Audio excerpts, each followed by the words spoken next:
जी ने पाखंड शब्द का बहुत अच्छी व्याख्या की है और उनका बहुत अच्छा कहा।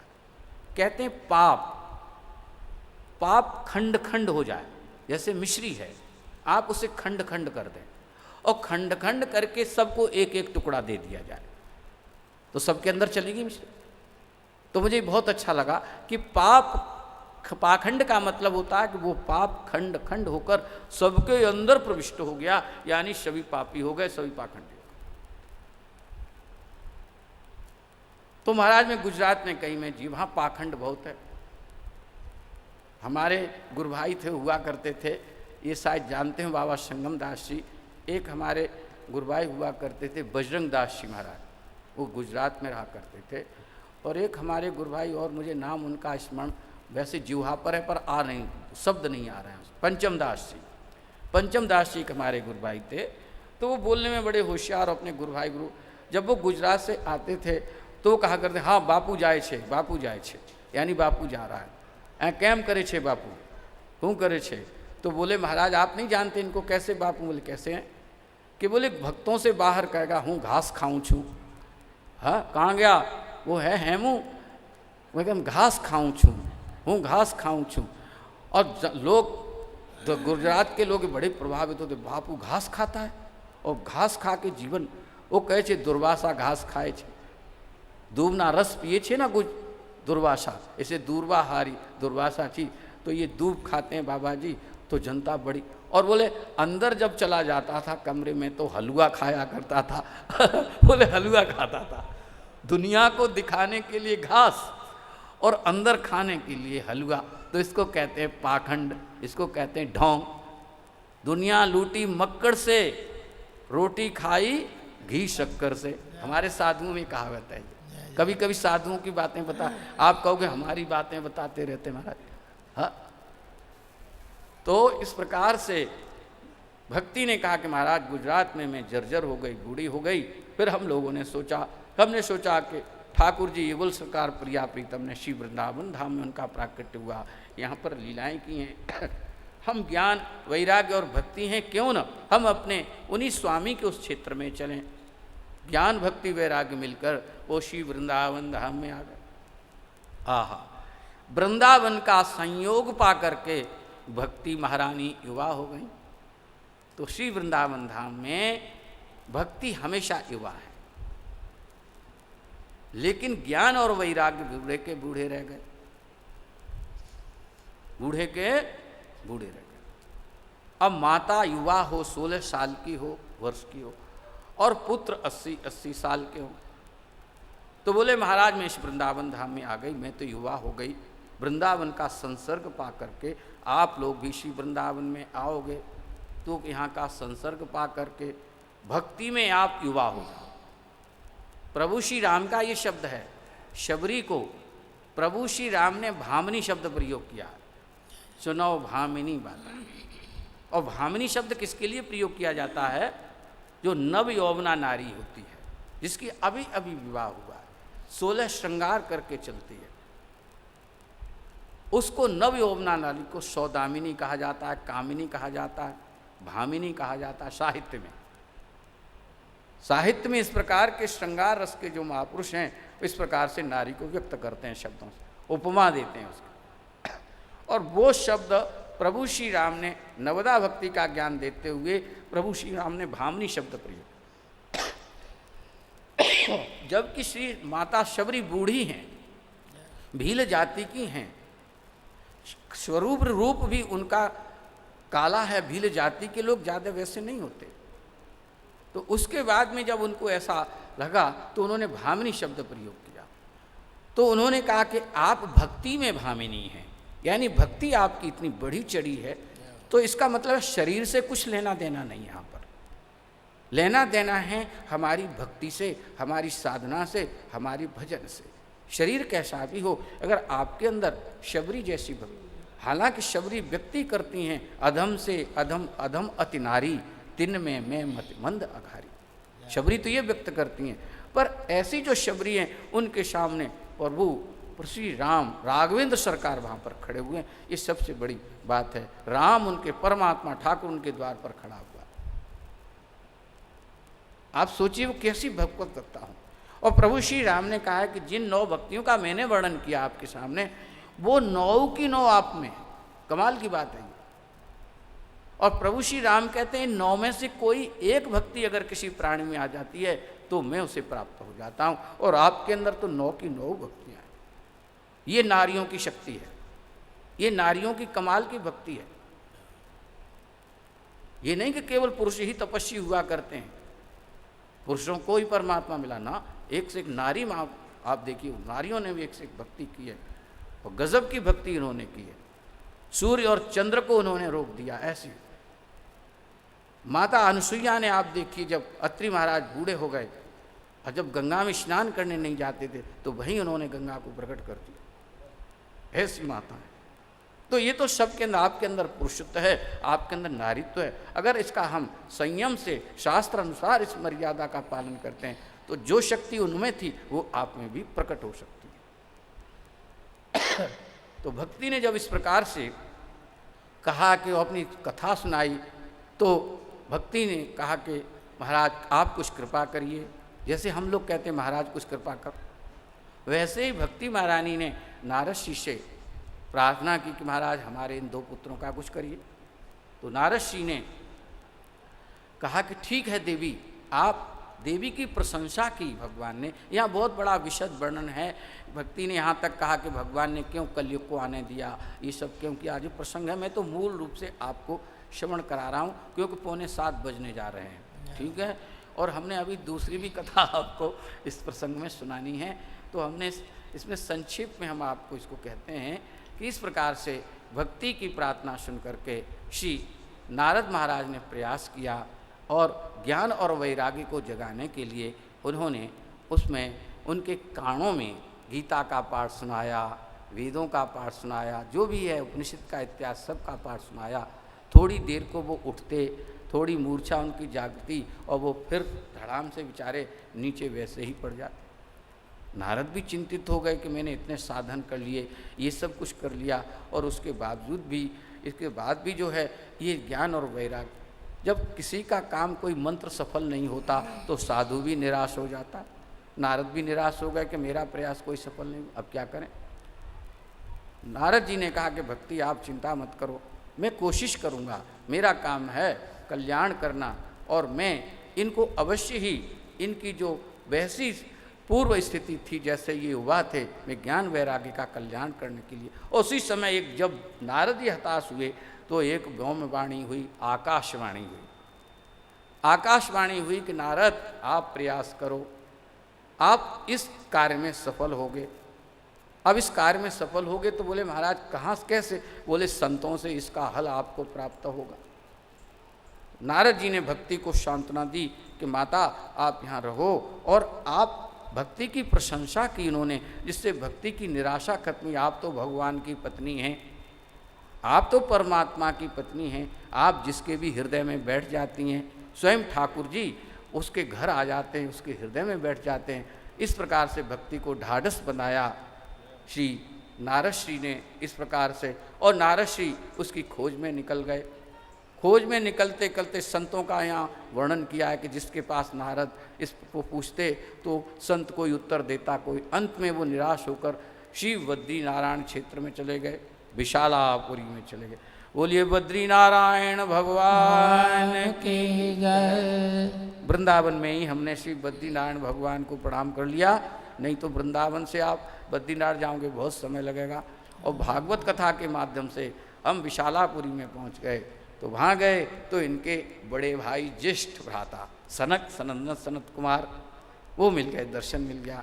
और नारद श्री छोटे हैं और ये चारों भाई ब्रह्मा जी की सबसे पहले इन्हीं का अवतार सनक सनत कुमार का, ब्रह्मा जी की मानसिक 4 पुत्र हुए। सबसे पहले प्रथम ये सनक सनत कुमार। जब इन्होंने पूछा अपने पिताजी से हम क्या करें, तो ब्रह्मा जी ने कहा भाई हमारे को तो सृष्टि का काम सौंपा गया, तुम भी सृष्टि करो। इन चारों ने कहा नहीं महाराज हम तो भगवत भजन करेंगे, नाम जप करेंगे। तो वही सनक सनत कुमार चारों ऋषि श्री बद्रीनारायण क्षेत्र में उनको प्राप्त हो गए। और नारद जी को जब उदास देखा, सुस्त देखा, तो बड़ा भाई अगर छोटे भाई को उदास देखता है तो पूछता है क्या हो गया, क्यों उदास है भाई। तो सनक सनंदन महाराज ने कहा, करे भाई भ्राताश्री आओ बैठो, कहाँ से आ रहे हो, आप उदास क्यों हैं, चिंतित क्यों हैं। तो नारद जी ने पूर्व कथा जो मैंने आपको बताई वृंदावन की भक्ति और ज्ञान वैराग्य की, वो सब नारद सनक सनंदन कुमार ने नारद, अरे आप ऐसी बात करते हो नारद, तुम तो नारद हो, चिंता मत करो और इसका एक उपाय हमारे पास है। नारद बड़े प्रसन्न हो गए कि सच में, बोले हाँ।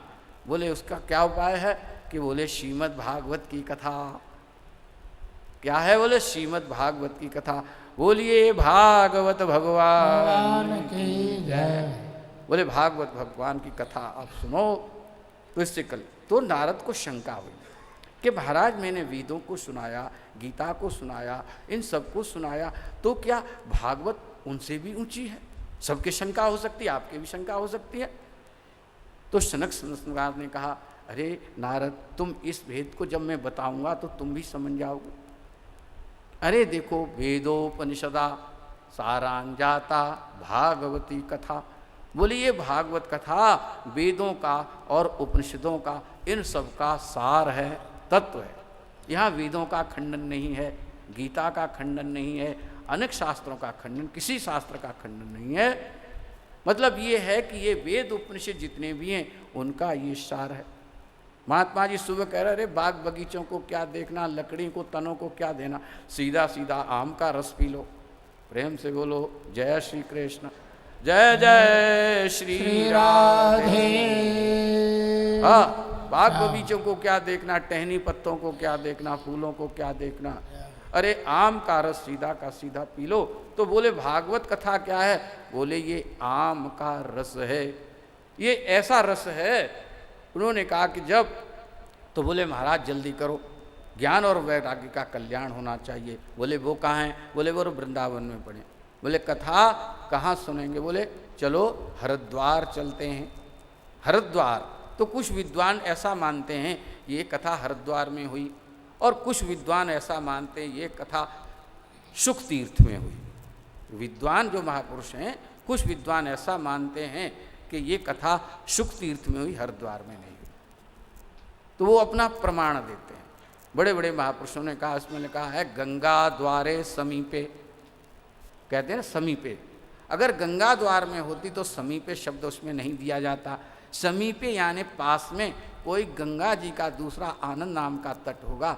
बोले वहाँ, और जैसा भागवत में वर्णन दिया है कि वहाँ बालुका बड़ी नर्म है, कोमल है, वहाँ पत्थर नहीं है, और कुछ हरिद्वार में तो पत्थर भी प्राप्त होते हैं, ये सब होते हैं। तो विद्वानों का अपना अपना मत है, उसमें हमें नहीं जाना, जो जहाँ पर है। हमने तो ये जाना है कि भाई ये कथा हरिद्वार में हुई, चाहे सुखदेव ताल में हुई, कहीं भी पर कथा हो भागवत की हुई। तो इस प्रकार से भागवत की कथा जब, तो उसमें यजमान कौन बना, बोले नारद महाराज यजमान बने उसमें, और वेदव्य जो सनक सनंदन कुमार हैं ये चारों भाई व्यास बने।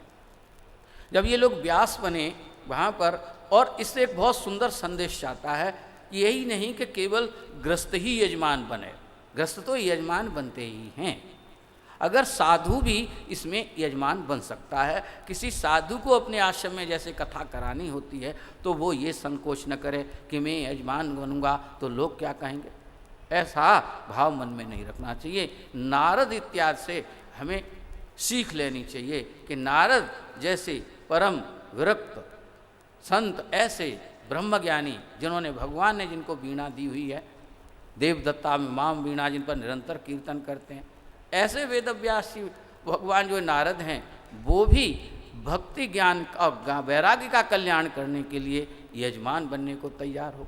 संत बड़े परमार्थी भेष धरें अवधूत, राम नाम की माला जपें भाग जाएं अमदूत। ऐसे महापुरुष कहा करते हैं।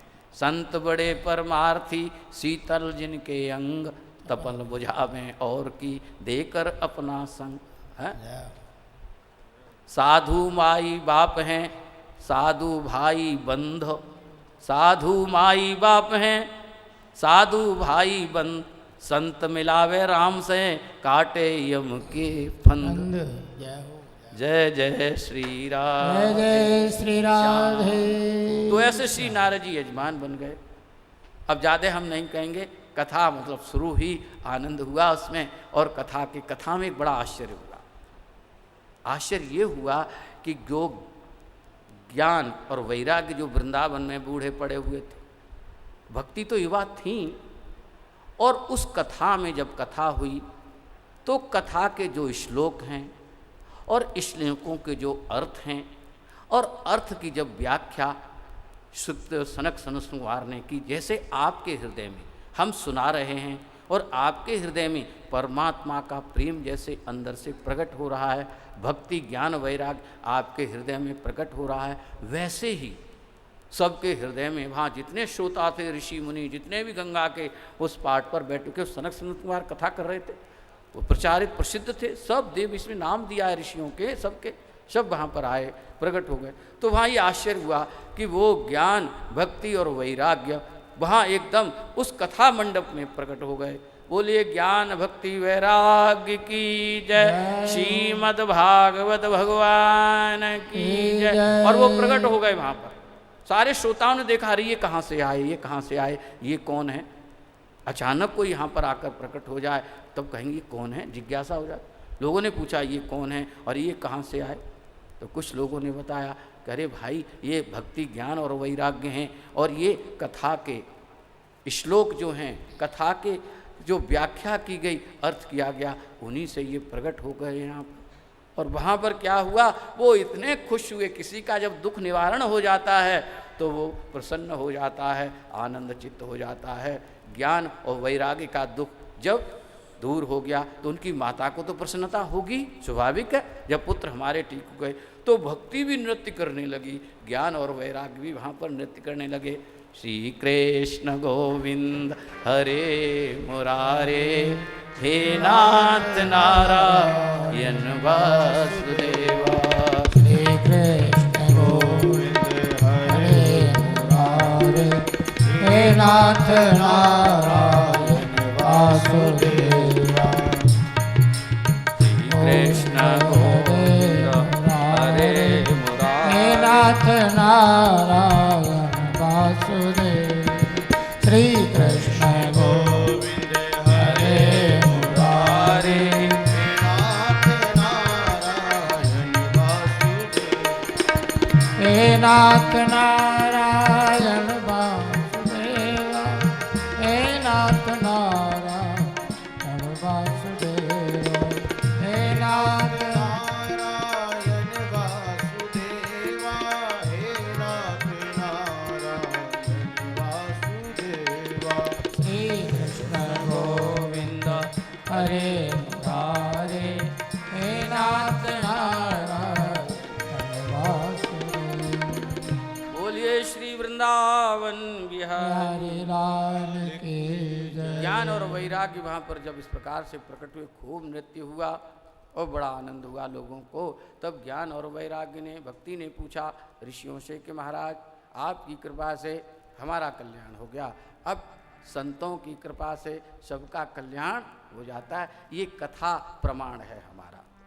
श्रीमद् भागवत सनक सनत कुमार और नारद का जो चरित्र है, ये संतों के इससे प्रमाणित हो जाता है कि संतन के संग लागरे तेरी नीकी बनेगी। तो संतों के साथ ज्ञान भक्ति और वैराग्य जब नारद के साथ लगे उनका, तो उन्होंने बोले महाराज हम कहाँ रहें। तो सनक सनत कुमार नारद ने कहा कि तुम सब भक्तों के हृदय में ही निवास करो। आप सबके हृदय में, उन्होंने कहा कि जाओ तुम भक्तों के हृदय में निवास करो। तो आप सबके हृदय में ऐसा आशीर्वाद दे दिया संतों ने, और ज्ञान भक्ति वैराग्य हम सबके हृदय में आकर वो विराजमान हो गए। और इस प्रकार से भक्ति ज्ञान और वैराग्य का कल्याण हुआ। दूसरा इसमें महात्म धुंधकारी और उसका आता है आत्मदेव ब्राह्मण का। इसकी कथा आप सब जानते हैं। इसमें हम इतना ही कहेंगे कि आत्मदेव और कोई नहीं, हम ही सब आत्मदेव हैं, क्योंकि हमारे सब के अंदर वही आत्मा बैठा हुआ है, उसी को आत्मदेव कहा जाता है। इसीलिए हम सब आत्मदेव हैं। और उसमें भी यही कथा है जो आपके सामने ये कही जाती है कि आत्मदेव ब्राह्मण को ज्ञान उनके पुत्र गौकर्ण ने दिया, जिससे श्रीमद् भागवत में गौकर्ण गीता के नाम से बहुत से विद्वान इसको मान्यता प्रदान करते हैं कि गौकर्ण गीता है। इसमें आप सब जानते हैं कि उसमें धुंधकारी जो प्रेत हो गया था, इस भागवत के जब गोकर्ण महाराज ने ये कथा श्रवण कराई, जब उसका कल्याण, और इसमें एक और सुंदर बात कही कि जब गोकर्ण महाराज को तीर्थ में ये पता लगा लोगों के माध्यम से कि आपका भाई तो भूत बन गया, प्रेत बन गया, तो उसके निमित्त गया इत्यादि में उन्होंने पिंडदान किया, श्राद्ध किया, सब कुछ किया, फिर भी उसका कल्याण नहीं हुआ, फिर भी उसको मुक्ति प्राप्त नहीं। फिर वो अपने गांव जब आए, जिस घर में जो उनका घर था, रात को भजन कर रहे थे,